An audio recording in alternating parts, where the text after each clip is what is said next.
So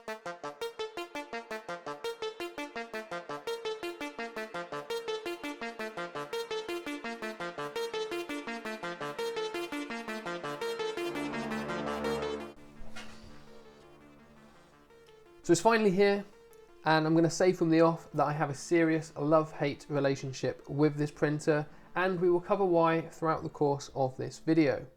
So the LD-002H is Creality's successor to the LD-002R, and for the rest of this video I'm going to refer to them as the 2H and the 2R. So the main new feature of the 2H is the addition of the Monochrome LCD, which has basically become a standard for this generation of printers. Now the main benefit of the monochrome screen is the faster print time, which is a huge upgrade over the 2R. And if I'm honest, I'd always recommend going for a monochrome printer over any non-monochrome predecessor, even if that means you would save a little bit of money.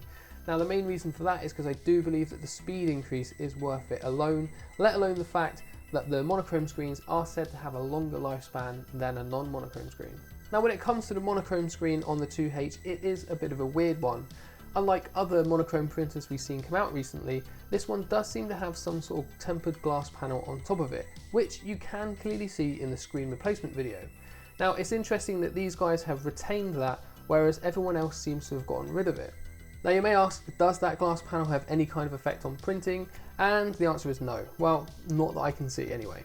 You see, this printer is as accurate as any other printer with a 2K screen, and it's much higher than its predecessor, and the quality on successful prints is still very good. Now while we're talking about the screen, it's also a good time to mention the UV light. Creality have upgraded the UV array to go along with the monochrome screen, and I can't say I've had any problems with mine. I do get a nice uniform exposure across the whole screen. There has, however, been a question raised as to whether or not the UV array on this printer is actually too strong. Now, I know that might sound a little bit strange, but it has been put out there that that might be the cause for some of the print issues that people have been having. What I will say though is that the curing time per layer is actually pretty good, and I found that the sweet spot on the 2H seems to be around the 1.6 second mark, which is almost half the time it takes compared to my Master 2 Pro. Moving on from the screen, we will talk about the build plate. Now the build plate on the 2H is slightly larger than that on the 2R, and it comes with a slightly textured finish on the bottom, which I must say works like a treat. I've had no real issues with anything adhering to the build plate, and no issues removing anything from the build plate. In fact, removing prints from this build plate has been surprisingly very easy. Now as you can see, the top of the build plate has that slightly angled finish, and that's to help the resin flow off back into the resin tank, and that works well for the most part. The problem, however, comes with the resin that gets caught in the middle. You see, with the leveling system that this printer uses, you do have that flat surface in the middle with the bolts holding it together, which end up collecting resin inside. Now, this can become a bit of a pain at the end of the print because you're always going to be left with excess resin to drain off. And remember, this printer doesn't come with one of those little tilt angles to help you drain resin off at the end of a print. Now, I have a 3D printed one which I use, but because the build plate has those two vertical brackets at the side, you still end up getting resin collected in the corners of those at the end of a print, so there's still stuff to drain off at the end anyway. Though this isn't going to be a huge problem if you plan on printing again straight after. Good luck with that. The 2H also uses the 4-screw leveling system, just like that on the 2R, and if I'm honest with you, this is where the fun ends. I'm not going to lie, I'm not a fan of this type of leveling system at all. As I've already mentioned, it does have that issue of collecting excess resin in the middle, but I find the whole design itself is just way more inconvenient when it comes to cleaning and maintaining the build plate. But the main problem with this build plate lies within the leveling itself. You see, the build plate comes like how you see it here and doesn't include any washers on the side, which I think is a fatal error. It's very easy to over tighten these screws, and I found that if you tighten one of them just slightly more than the rest, the whole thing can throw wobbly and you've got to start all over again. And without any washers on there, that is very easy to do, especially when you compare the size of the screws to the guides that they're in.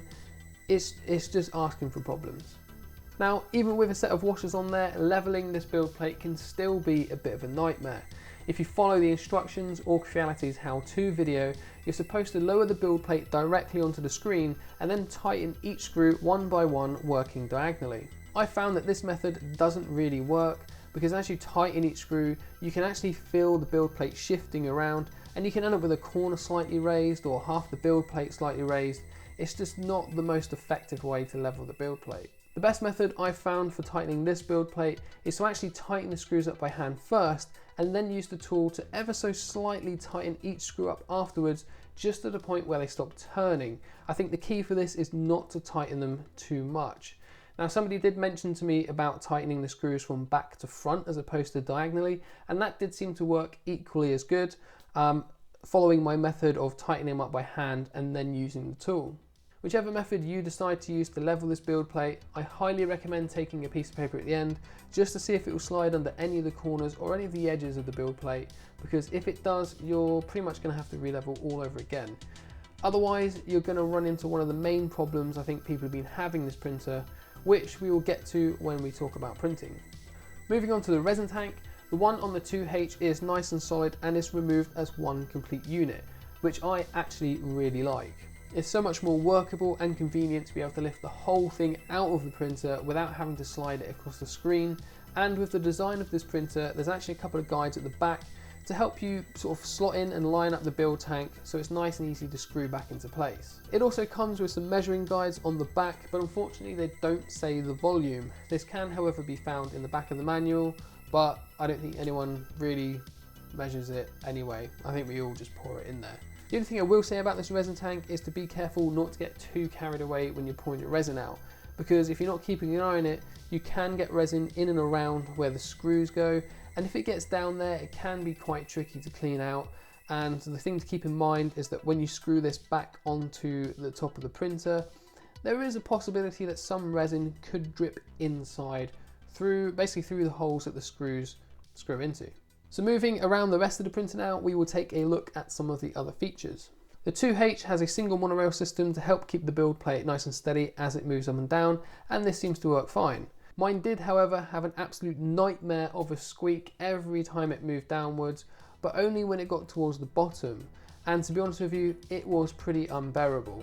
Now, it did take me a little while to figure out what the noise was and where it was coming from, and that unfortunately meant I had to take the whole thing apart a few times to actually figure out what was going on. I originally applied some Prusa lube to the linear rail and the Z-axis rod to help them run nice and smooth, but that didn't really help.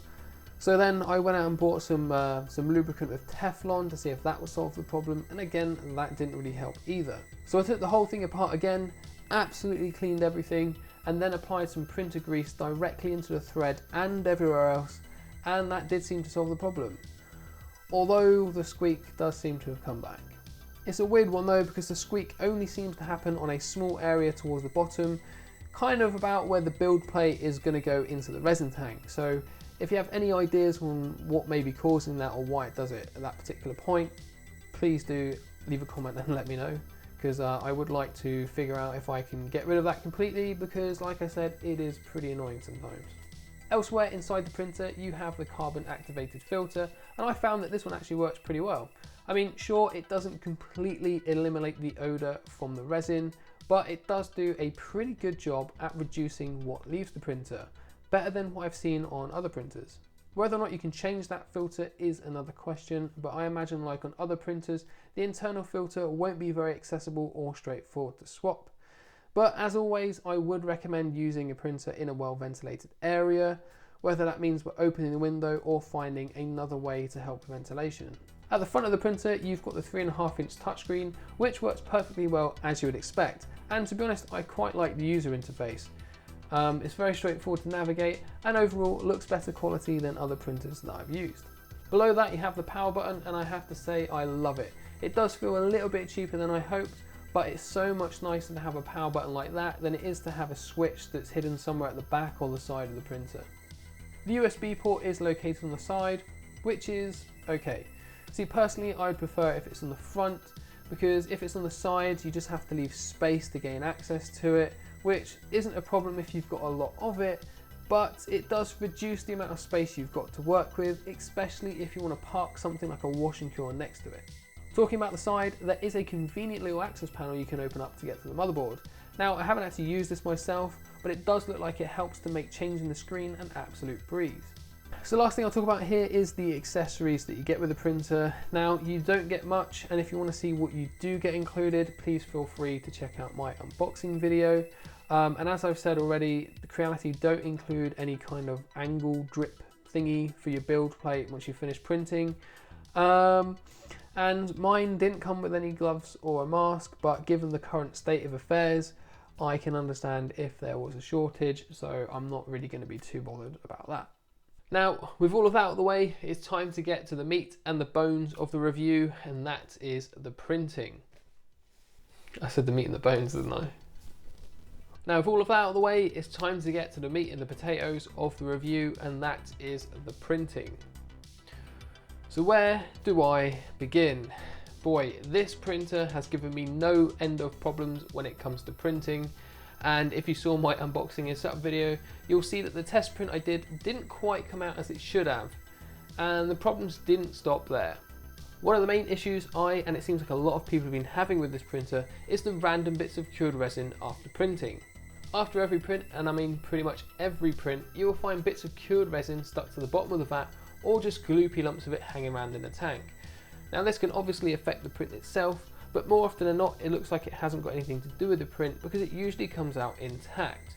Now sometimes it looks like the resin is coming from just random areas where you're not even printing, which does seem kind of odd. Now looking into this, it's not actually that straightforward to diagnose. It could be that your build plate isn't leveled correctly, so when you're printing it's not sitting flat and the resin isn't adhering to the build plate. It could be that your build plate isn't actually completely flat in the first place. It could be that there's excess light bleeding around from where you're printing, which is why some people have suggested that the UV array is too strong. It could be something to do with the print settings. Now the problem is that most of the solutions, or all of the solutions in fact, to those problems don't really seem to make a difference with this printer. And the biggest issue with all of this is you're having to clean the resin tank out after every single print. So when you're trying to figure out what the problem is, and no matter what you change, you're still getting the issue. And it becomes very, very tiresome and obviously takes up a lot of time. You know, in an ideal world, after a print, you want to be able to just put the build plate back on and hit print again and off you go. Unfortunately with this printer, that is a very rare option. Now there are a few things I found to help reduce this issue, but it's very hard to get rid of it completely. The first thing I'd recommend is putting a set of washers on the build plate. Now this will help you when it comes to leveling the build plate, as it will help prevent you from over tightening the screws, but you still have to be careful not to overdo it and not to over tighten them too much, and to try and get that build plate as level as possible, which is easier said than done. The other thing you can do is play around with your print settings. Now I haven't been able to fine tune my resin into this printer as I normally would with an exposure test, but what I have found is that an exposure time between 1.5 to 1.8 seconds does seem to help reduce the issue. It does seem to be very easy to overexpose on this printer, which for some reason seems to just add to the issue. Another option you can try is reducing the amount of bottom layers on your print.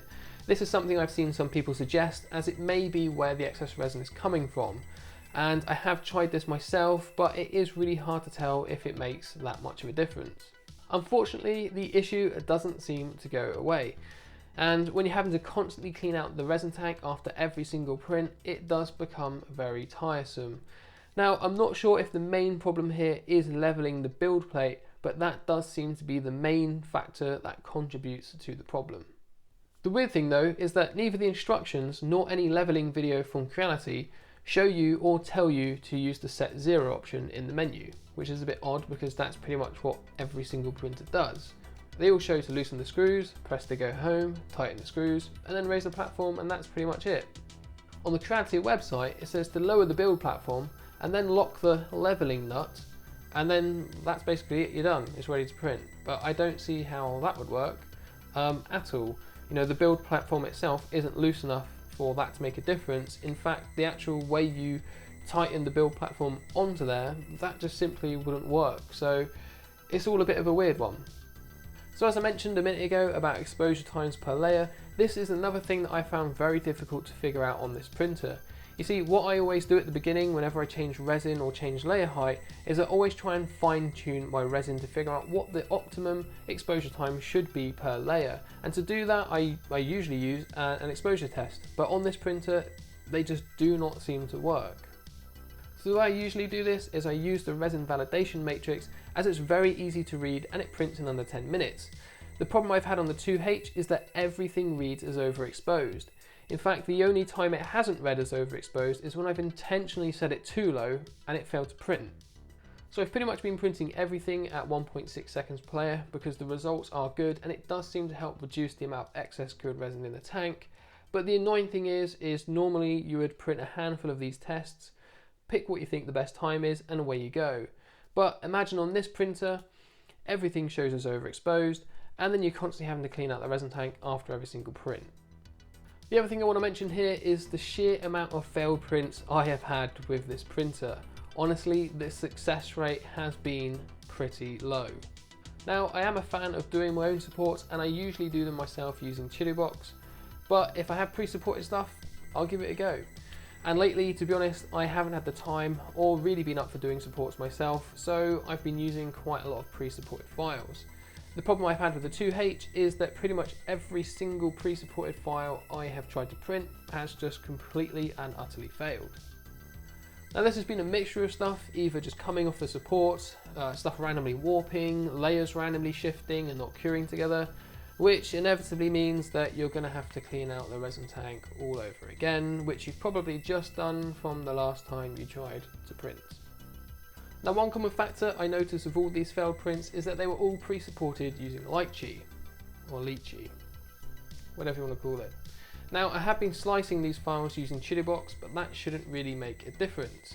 But one thing I have noticed is that things that I've supported myself or things that have been pre-supported that I know have used Chitubox haven't really had any issues. So I started to wonder if it was actually the lychee supports that were actually the problem. Now to be clear here, there are two different factors.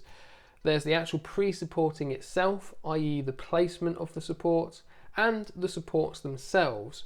You know, are they too small, are they too big, are they too thick, are they too thin, and so on.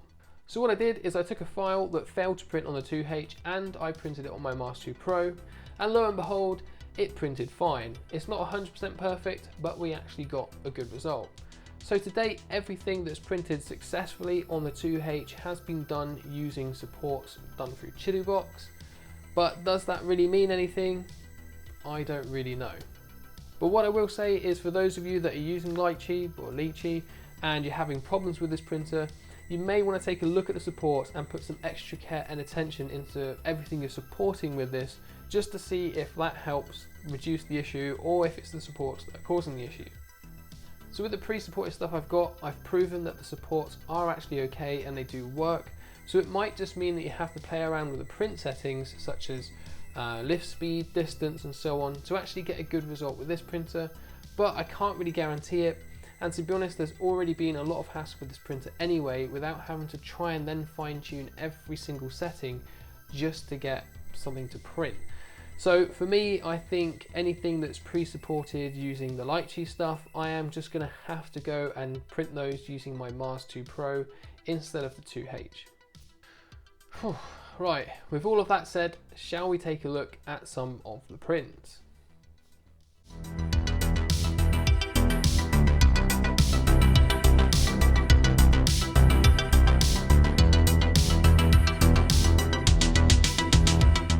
So the first thing I decided to print on the 2H was this test file, which is found on the USB stick. It's a pre-sliced file, so all of the settings are already done, and I decided to try out the precision model resin from eSun, and it printed out okay for the most part. The quality and the accuracy of the print was pretty good. It just went a little bit funny towards the top, and on the inside there was this weird layer of resin which just needed pulling out. Now at the time I did say I wasn't a huge fan of this resin, and this was because I had loads of random gunk left over in the tank after the print, and every time I went to do an exposure test afterwards, it just wasn't working. Now it is worth pointing out that this was right at the very beginning, before I started to figure out what all the problems were. So I decided to give the resin another go later on down the line, and I printed this Judge Dredd bust, and as you can see, it came out very well. So the resin isn't all that bad after all. Sorry eSun, but it's still not my favourite. To complete the test print supplied on the USB stick, I printed off the pre-sliced file of the Eiffel Tower. Again, the settings were already tuned in, and this time it came out perfectly, though it did snap a little bit when I took it off the build plate. If you watch my unboxing and setup video, you'll see the other thing that I printed was this Orc bust. And just like the Judge Dredd one, this was hollowed out and supported using Chitubox, and the results were also great. Now, as I've mentioned, I have had a ton of failed prints on this printer, which is a huge shame. But once I started to realize what a lot of the problems were, and that I figured out that it didn't really like printing anything done on lychee, I started to try out some other stuff. So one of the first things I did was go back to printing some of the stuff from my friends over at Asgard Rising Miniatures, because I know that their supports are absolutely on point. And this was the result. Now, they didn't come out perfectly because there was some weird layer shift, which randomly didn't fail the print completely or leave any crap behind in the resin after, but they came out pretty damn good nonetheless. So that boosted my confidence in the printer a little bit more, so I decided to support some stuff myself and send them all to print. Next up was this Raven Skull from Raven Skull Studios, and I actually decided to print this flat on the build plate. Slightly controversial, but I was fully confident that there would be no issues removing it from the build plate, and I wasn't too worried about the old elephant's foot effect you get sometimes from doing this. And guess what? It came out absolutely perfectly. Finally, I decided to go all out and print this Devil Wheeler model from RN Studio. Bumped up the scale a little bit, did all the supports, which actually took quite a while, and sent it to print. Perfect. Faith restored. Kind of. So there we have it. Would I recommend this printer? It's a difficult one. I'd like to say yes, but it's not that easy. See, I'd recommend it over the 2R, and if you are coming from the 2R, then this might be a good upgrade for you. If you dig this kind of leveling system and you are an absolute build plate wizard, then you might not have any of the issues that a lot of people have been having. If you can get this printer to work flawlessly, then it is a great printer, but the inconsistencies and the frustration that come with it makes it hard to fully recommend. I do think that there are better alternatives out there that simply just work, but I'm not going to write this printer off completely. Yes, I have had a lot of frustration using it. Yes, it has been pretty annoying and also very time consuming trying to sort the issues out. But once you start to figure it out and get it printing, and if you can get it consistently printing, the results are great. What I will say though is not to look at this printer if you are a complete beginner, because you will probably sack it off after a few days and you'll hate life. I do think this is more for somebody who has experience in resin printing and can easily identify problems and troubleshoot them, and also loves the 4-screw leveling system more than life itself. So before we call it a day, let's do a quick recap and summary on what I like, what I dislike, and anything that I would change. So the things that I like. Well, the printer itself is very easy to set up and use for the most part. It's got great build quality. It's got that 2K monochrome screen with that glass panel on top of it, which is fantastic. The resin tank is one complete thing where the whole thing lifts out, which is perfect. The print quality when it prints is fantastic, as you would expect from something with a 2K screen. The build plate has great adhesion, and also it's very easy to remove prints from the build plate, so easy that it should almost be illegal. The carbon filter in the printer also does a great job at reducing the fumes that come out of it. Oh, and also the UV array fan. I forgot to mention this earlier. The fan that helps cool the UV system, the UV array, it only comes on when the printer is printing, which is amazing. So you don't have a loud fan blasting all the time as soon as you turn the printer on. The things that I dislike. Well, the build plate is an absolute nightmare. I'm not gonna lie, I've been complaining about it through the whole video, but it is a nightmare to level. It's got no washers on it. The overall design of it, I don't personally like very much. As I said before, it's not the easiest to clean and maintain. Also, one thing I didn't mention before is there's not actually much here to sort of hold on to, you know, so when you're handling the build plate, there's not that much there. Again, compare that to some of the other printers, like the Mars 2 Pro, there is a little bit more. And I know for a build plate design like this, this is pretty much normal for all of them, but I personally aren't a huge fan. Anyway, The inconsistencies in printing is a huge problem for this printer. You know, whether it's the gunk in the tank, the cured resin on the FEP, it's just having to clean it out all the time. And you know, that is one of the major issues, you know, just using this printer. The other thing is the Z-axis squeak. Now, I did mention that earlier, it might just be my printer, I don't really know, but that was an absolute nightmare. And the other thing as well is the lack of support from Creality in general. I did reach out to them a little while ago. I sent them an email, asked them a few questions about some stuff. Also asked them about something on the website that I would like to purchase and try out. And I never got any reply back from them and never heard from them again. So yeah, I don't know. And also when I was looking at troubleshooting some of the issues that you have with this printer, you know, places I was looking for them, some are official places, there seemed to be no response from them whatsoever. Most of it was just people trying to help each other out. So yeah, there does seem to be a slight lack of support there from Creality's half. That being said, what would I change on this printer? New build plate, maybe. Think about it. I'd move the USB port to the front instead of being on the side. As I said before, it being on the side just means you have to have, it just means the printer has a slightly bigger footprint because you need that space to get the USB stick in and out, whereas on the front, bang, in you go, job's done. The other thing is maybe make the carbon filter replaceable, you know. As again, I mentioned earlier, a lot of the inbuilt carbon inbuilt carbon filters on the printers aren't very accessible, and I'm pretty sure they don't last forever. So it would be good to have those more easily accessible and interchangeable. Right, so that is it. I am done. I am out of here. Once again, thank you very much for watching. I hope you found a lot of the information in this video useful, especially if you're looking to buy one of these, or if you've got one of these and you're trying to figure out what the hell is wrong with it. If you have any comments or questions or any feedback, leave that down below and I will get back to you. And also anything that I've shown in this video that I've printed, if I can leave a link to it, I will leave it in the description, so feel free to check that out. And yeah, any settings or anything else that I find useful, I will put it all in the description. So yeah, until next time, take it easy and I will see you then.